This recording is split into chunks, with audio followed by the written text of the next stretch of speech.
एक बार फिर से बुलडोजर चल गया है। जी हां, बाबा का बुलडोजर एक बार फिर गरजा है, लेकिन इस बार बुलडोजर जातिवाद पर चला है। यूपी में अब नो जातिवाद। जी हां, आप ब्राह्मण हैं या यादव हैं, आप जाट हैं या गुर्जर हैं, अब यूपी में आपकी जाति का उल्लेख नहीं होगा, आपकी जाति नहीं पूछी जाएगी। अब जाति न पूछो जनता की, यही यूपी में चलेगा, क्योंकि योगी सरकार ने एक कड़ा शासन आदेश जारी किया है। जी हां, इलाहाबाद हाईकोर्ट के आदेश का पालन करते हुए राज्य के मुख्य सचिव ने निर्देश जारी किए हैं कि कानूनी दस्तावेजों, पुलिस रिकॉर्ड्स और सार्वजनिक स्थानों पर अब जाति का उल्लेख नहीं होगा। एफआईआर, गिरफ्तारी मेमो और चार्जशीट जैसे दस्तावेजों से जाति का उल्लेख पूरी तरह से हटा दिया जाएगा। आरोपी की पहचान के लिए जाति की जरूरत नहीं है, पिता के साथ मां का नाम भी लिखा जाएगा, यानी इससे ही आरोपी की पहचान होगी। आप देखते हैं ये सब तो होगा जो आप देख रहे हैं इस वक्त, लेकिन आपने कई बार देखा हो गाड़ियों पर जो आप जाति लिखा हुआ देखते हैं वो भी अब नहीं चलेगा। गाड़ियों पर जाति का महिमा मंडन करना बैन है यूपी में। कहीं लिखा है गुजर बॉय, कहीं लिखा है जाट बॉय, कहीं ठाकुर है तो कहीं ब्राह्मण है। इस सब की इजाजत भी नहीं दी जा रही है। आप अपनी पहचान जाति के रूप में उजागर नहीं करेंगे अगर आप यूपी में हैं। निर्देश के मुताबिक सिर्फ यही नहीं है, ये तो आपने कई बार देखा। निर्देश के मुताबिक जो सोशल मीडिया और इंटरनेट पर जाति के जरिए नफरत फैलाने का जो खेल चलता है वो भी हर हाल में रुकना चाहिए, क्योंकि सोशल मीडिया पर भी आपने अक्सर देखा होगा एक जाति दूसरी से भिड़े पड़ी, वहां पर पूरी लड़ाई चल रही, कभी ब्राह्मण वर्सेस यादव हो जाता है, कभी ठाकुर वर्सेस यादव हो जाता है। ये लड़ाई आपने कई बार देखी है। ऐसे कंटेंट के खिलाफ भी अब आईटी एक्ट के तहत कार्रवाई की जाएगी। लेकिन सबसे बड़ी बात यह है कि जो राजनीतिक दल अलग अलग जातियों के नाम पर रैलियां करते थे उन पर भी योगी सरकार ने बैन लगा दिया है। बिल्कुल सही सुन रहे हैं आप, यानी कि अब कोई गुर्जर सम्मेलन या कोई क्षत्रिय समाज की पंचायत ये नहीं देखेंगे आप यूपी में। आप कोई ब्राह्मण समाज का सम्मेलन भी नहीं देखेंगे।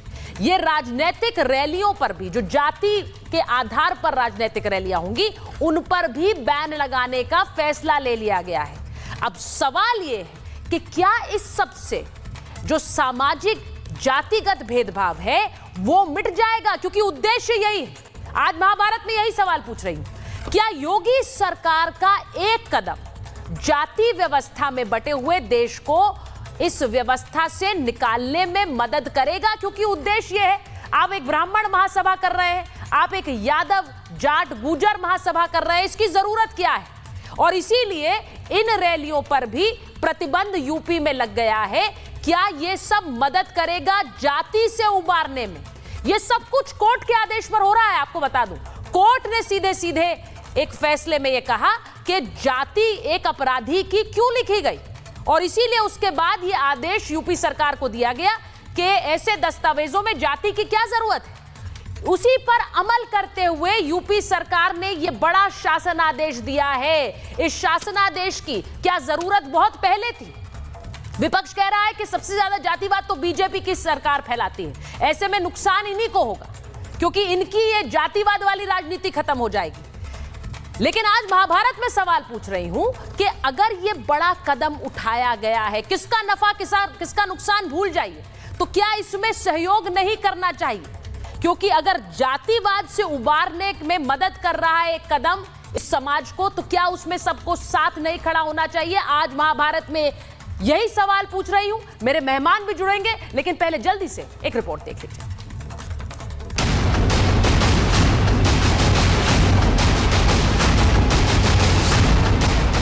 जिन लोगों ने जाति के नाम पे बांटा, क्षेत्र के नाम पे बांटा, भाषा के नाम पर बांटा, तमाम बातों के आधार पर बांटा, और आज भी वे उसी विदेशी मानसिकता के साथ काम कर समाज को विभाजित कर रहे हैं, विभाजन कर रहे हैं, बांट रहे हैं, काट रहे हैं। जातिवाद पर योगी का बुलडोजर। यूपी में अब जाति मत पूछो, अब राजपूत ब्राह्मण यादव नहीं चलेगा। सरकार ने जाति का फासला खत्म करने के लिए बड़ा कदम उठाया है। हाईकोर्ट के आदेश को यूपी सरकार ने लागू कर दिया है। यूपी के मुख्य सचिव ने ऑर्डर जारी कर दिया है। अब पुलिस रिकॉर्ड जैसे कि एफआईआर, गिरफ्तारी मेमो, चार्जशीट, यहाँ किसी भी व्यक्ति की जाति का रिकॉर्ड नहीं होगा। सार्वजनिक स्थल पर जाति संकेत हटाए जाएंगे। हालांकि SC/ST एक्ट जैसे मामलों में जहां जाति का उल्लेख कानूनी रूप से आवश्यक हो, वहां छूट रहेगी। यूपी में अब जाति का फासला मिटाने के लिए बड़ा कदम उठाया गया, लेकिन इस पर राजनीति तो भारी है। हमारा पहला इमोशनल भावनात्मक रिश्ता अगर कोई है तो वो जाति है, वो कोई डिनाई नहीं कर सकता है। मुझे उम्मीद है कि भविष्य में कोर्ट इस बात को भी कहेगा कि जातियां कैसे खत्म हो, जातियों की भेदभाव कैसे खत्म हो, कोई हमें जाति के आधार पे हमारा घर मकान न धुलवाए। नहीं, जो माननीय न्यायालय ने आदेश दिया है, उत्तर प्रदेश सरकार ने उसके अनुपालन का आदेश दिया। दरअसल इलाहाबाद हाईकोर्ट ने जाति व्यवस्था को लेकर सख्त टिप्पणी करते हुए कहा था कि समाज में जातिगत महिमा मंडन बंद किया जाना चाहिए। कोर्ट ने सरकारी दस्तावेजों, गाड़ियों और सार्वजनिक जगहों से भी जातियों का नाम, प्रतीक और निशान मिटाने के लिए कहा था। कोर्ट का कहना था कि अगर देश को 2047 तक विकसित राष्ट्र बनाना है तो जाति व्यवस्था खत्म करनी होगी। हालांकि इलाहाबाद हाईकोर्ट ने रैली और महापंचायत जैसे कार्यक्रमों में पाबंदी की बात नहीं कही थी, लेकिन योगी सरकार ने अपने आदेश में ये भी साफ कर दिया कि जाति आधारित राजनीतिक रैलियां भी बंद होंगी। इसका सीधा मतलब ये है कि अब क्षेत्रीय सम्मेलन नहीं दिखेंगे, ब्राह्मण महासभा पर भी बैन होगा, यादव महासभा, राजभर सम्मेलन जैसे भी कार्यक्रम आपको नहीं दिखेंगे, गुर्जर महापंचायत और जाट सम्मेलन भी नहीं होंगे। यानी कि उत्तर प्रदेश में अब कोई भी जाति आधारित कार्यक्रम नहीं हो पाएगा। शासन आदेश में साफ साफ कहा गया है कि राजनीतिक उद्देश्यों से आयोजित जाति आधारित रैलियां समाज में जातीय संघर्ष को बढ़ावा देती हैं। इस पर उत्तर प्रदेश में पूर्ण प्रतिबंध रहेगा। इसका मतलब प्रदेश में अलग अलग राजनीतिक दलों द्वारा की जाने वाली सभाएं बंद की जाएंगी। सरकार का ये बड़ा कदम है, लेकिन विपक्षी दल सरकार पर ही सवाल उठा रहे हैं। जो कास्ट की पॉलिटिक्स बीजेपी करती है, दूसरी पार्टियां करती है, उसको क्या करेंगे आप? जो कास्ट के नाम पर सम्मेलन करते हैं, उसको क्या करेंगे आप? सबसे ज्यादा जातिगत अगर भावना भड़काने का काम भाजपा ने किया और बसपा ने किया है। बसपा के समय जातिगत रैलियां होती रही हैं अलग अलग कास्ट की, ये मैंने अपनी आंखों से देखा है। अरे भाई, सबसे पहले सरकार ये करे कि जाति में शादी नहीं होगी, मानव के बीच शादी होगी, तो जाति वहां से मिटाना शुरू करें। आज ठाकुर हर थाने में ठाकुर बैठे हुए, हर जगह बैठे हुए। सबसे पहले योगी आदित्यनाथ जी को ठाकुरवाद जो उत्तर प्रदेश में फैला रखा है, उसको सबसे पहले खत्म करें। यूपी सरकार ने हाईकोर्ट के आदेश के बाद ये बड़ा फैसला लिया है। हाईकोर्ट ने आदेश देते हुए BR अम्बेडकर की 25 नवंबर 1949 को कॉन्स्टिट्यूएंट असेंबली में दी गई स्पीच का जिक्र किया है, जिसमें उन्होंने कहा था कि हमें सिर्फ राजनीतिक लोकतंत्र से संतुष्ट नहीं होना चाहिए। वर्गहीन समाज से पहले समाज को जाति विहीन करना होगा।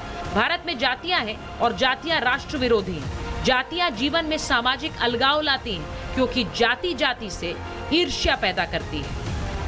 क्या योगी सरकार का कदम बाबा साहेब अम्बेडकर के इसी सोच को आगे बढ़ाने वाला नहीं है? तो इस पर विपक्ष उल्टे योगी सरकार पर जातिवाद फैलाने का आरोप क्यों लगा रहा है? महाभारत में आज सवाल ये भी कि क्या यूपी सरकार के इस आदेश से जातिगत भेदभाव कम हो पाएगा? भारत जैसा देश जहां पर जाति जन्म से लेकर शैक्षणिक संस्थान और नौकरी तक प्रभावित करती है, वहां पर जाति का फासला कम करने के लिए क्या ये कारगर कदम है? जिन लोगों ने जाति के नाम पे बांटा, क्षेत्र के नाम पे बांटा, भाषा के नाम पर बांटा, तमाम बातों के आधार पर बांटा, और आज भी वे उसी विदेशी मानसिकता के साथ काम, समाज को विभाजित कर रहे हैं, विभाजन कर रहे हैं, बांट रहे हैं, काट रहे हैं।